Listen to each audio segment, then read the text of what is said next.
From time to time, I check in with rabbinic colleagues about their lives, their shuls, and the similarity or dissimilarity of our congregational work. As you know, one of the things we value most here at Beth Am is our neighborhood and our neighbors and our relationship with them. That's also true of Rabbi Susan Talvy's shul, Central Reform Congregation in St. Louis, Missouri. They, like we, are located in a diverse community. They, unlike we, are adjacent to a very different sort of community, however. Picture York Road next to Guilford, something like that. They, like we, are deeply involved in social justice and racial justice work. They, like we, put up a Black Lives Matter sign. Actually, they've tried on multiple occasions, but each time the signs have been defaced or torn down by nativists and white nationalists. Missouri is not Maryland. St. Louis is not Baltimore. And while everyone has a few crazy neighbors, Central Reform has two neighbors who are truly notorious. So notorious that they're under investigation for inappropriate firearms use, an alleged crime that has earned them an invitation to speak at the Republican National Convention. I'll share more of this story, but before I do, I want to look at a passage from our Parsha. In Parashat Shoftim, there's a description of someone called the Goel Hadam. That means blood redeemer or blood avenger. This is the basic idea. Let's say that someone is chopping wood, and the axe handle flies off the handle, or the axe head rather, flies off the handle, striking a bystander and tragically killing him. Who is accountable for the death? How is justice meted out in such a situation? There was ostensibly no premeditation. The two people are not enemies. The cause of death seems to be entirely accidental. But a death has occurred, and family members of the deceased may be inclined to take retribution. This was common in the ancient Near East for justice to be retributive.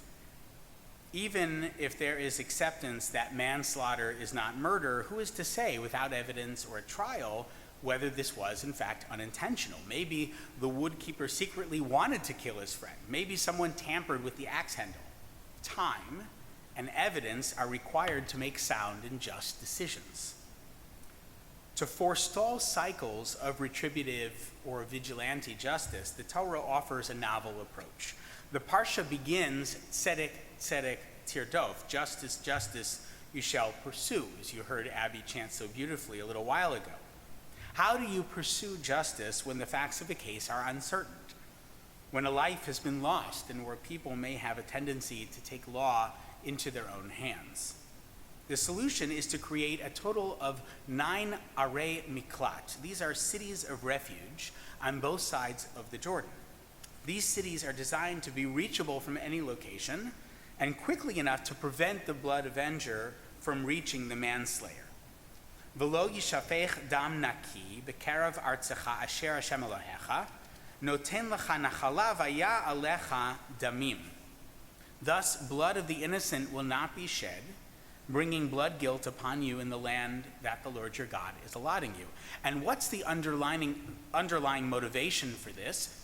It says in the previous verse, Ki tishmor et kol ha-mitzvah hazot la'asota, asher anochi mitzavcha hayom, la'ava et Hashem Elohecha lalechet bidrachav kol yamin. You've demonstrated your willingness to faithfully observe all this instruction I enjoin upon you this day, to love the Lord your God and to walk in God's ways at all times. The arei miklat, the cities of refuge, are a tension-diffusing strategy to allow everyone time to cool off and space for the better angels of our nature to prevail. These days, we don't have cities of refuge. We do have vigilante justice, including at the hands of police, as we saw in the case of George Floyd and so many others. But we also have much greater capacity for violence. Sure, in the ancient world, you could get your hands on a knife, a sword, maybe a bow and arrow. But now we have concealed carry laws, open carry states. There are more civilian-owned firearms in the United States than there are people. Think about that for a moment. As a percentage of population, there are 120 guns for every 100 residents of this country. Cities of refuge were about de-escalation, buying time for perspective, justice, and even forgiveness. The gun culture in America is about exactly the opposite. Now back to the McCloskeys. Patricia and Mark McCloskey are wealthy personal injury lawyers in St. Louis. They have a long history of antagonistic behavior toward people of color. They are also anti-Semitic, having frequently clashed with their neighboring synagogue. Rabbi Talvi told me years ago they had some brand new beehives constructed in the temple yard. The idea was for the youth to cultivate the bees to make honey for Rosh Hashanah. They put the hives near the large brick wall separating their land from the McCloskeys. Unbeknownst to the synagogue religious school, the wall was not built exactly on the property line. So in the middle of the night, Mark McCloskey bludgeoned the hives, utterly destroying them and scattering the colony. Remember what I told you about not taking war out on trees? The kids were devastated. McCloskey, for his part, left a note admitting that he had destroyed the hives and threatening legal action. What does this have to do with gun violence? Have the McCloskeys been invited to speak at the RNC because they destroyed a bunch of Jewish kids' bees before Rosh Hashanah? No, they've been invited because they brandished weapons, pointing them at peaceful protesters. Rabbi Talvi told me what happened. A large number of activists had gathered to protest the actions of St. Louis's mayor. Do you know what doxing is? It's when you reveal the personal information of someone in order to unleash a backlash on them. Sometimes this happens on social media, sometimes at a personal address where a target is flooded with angry letters and even death threats. Well, Mayor Lyda Crewson, back in June, shared in a broadcast as retribution the names and addresses of several individuals who have called for defunding police there. As you can imagine, there was an immediate backlash to this. The St. Louis mayor's home is near Central Reform. So 500 or so protesters marched to the mayor's neighborhood to demand her resignation. Street closures forced them to look for an alternate route to get to the residence. That's when they entered Portland Place. Portland Place is a private street in a gated community in the heart of St. Louis. It's also the McCloskeys Street.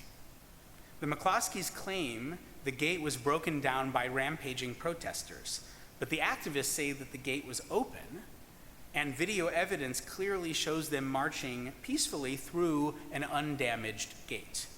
Perhaps Mark did to the gate, after the fact, what he did to those beehives.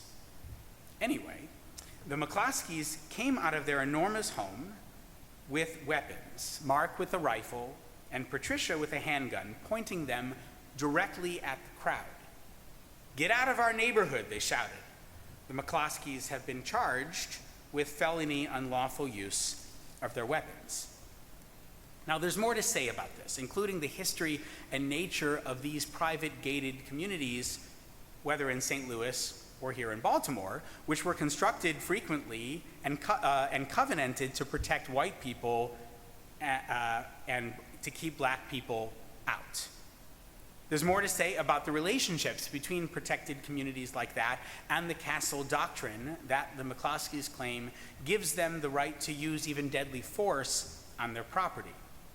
The protesters were not on their property, but the private street is co-owned by residents of the neighborhood, so there's a dispute as to whether they were in their rights. But rights are not our primary Jewish concern. The Torah is not a book of rights. It's a book of responsibility. Remember, cities of refuge were about diffusing tension. But when, for example, Trayvon Martin was gunned down by George Zimmerman because he happened to be walking in the wrong neighborhood, Zimmerman claimed that he was simply standing his ground. He was found not guilty. But what about the guns themselves? Listening to Gabby Giffords speak at the DNC this week, I could only think about how devastating the epidemic of gun violence is. Gun violence is related to gun availability, to lax and permissive gun laws.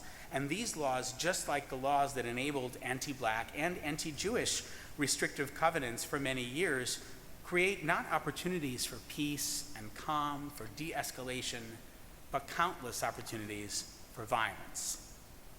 And COVID makes everything worse. Gun sales have skyrocketed since February. There are millions of new guns in civilian hands. More guns plus more kids stuck at home means more unintentional shooting deaths by children, which increased by 30% in March through May of 2020. Suicide rates go up during times of massive layoffs, aided and abetted by easy gun access. And guess what? Gun shops in Maryland are considered essential businesses. Oh, and domestic violence incidents increasing with the stress of job loss and quarantine are only more likely to end in fatalities due to American gun policy and gun culture. In fact, access to a gun makes it 5 times more likely a male abuser will kill his female victim. Several protesters during the Black Lives Matter uprising this summer were deliberately struck by people's cars. It's only a matter of time before members of armed militias, the ones who have surrounded elected officials' homes and offices, open fire on innocent civilians.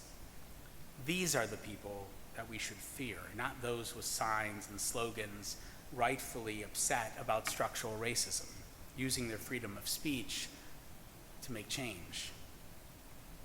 Torah is deeply concerned with the value of human life. A famous midrash about the Tower of Babel asserts that the collective building the tower grieved deeply if a brick fell during construction, but shed no tears when a person slipped and fell to her death or his death. Violence isn't just meted out, it's cultivated, it's exacerbated by creating situations where angry people can do terrible things too quickly, too easily. We must change the gun culture in America. To do that, we must change the laws that enable so much carnage. There are numerous ways to get involved in this issue. One way is through Moms Demand Action. I'm sure Beth Amer, Mira Appleby would be happy to discuss her work in this wonderful grassroots organization working on gun violence prevention.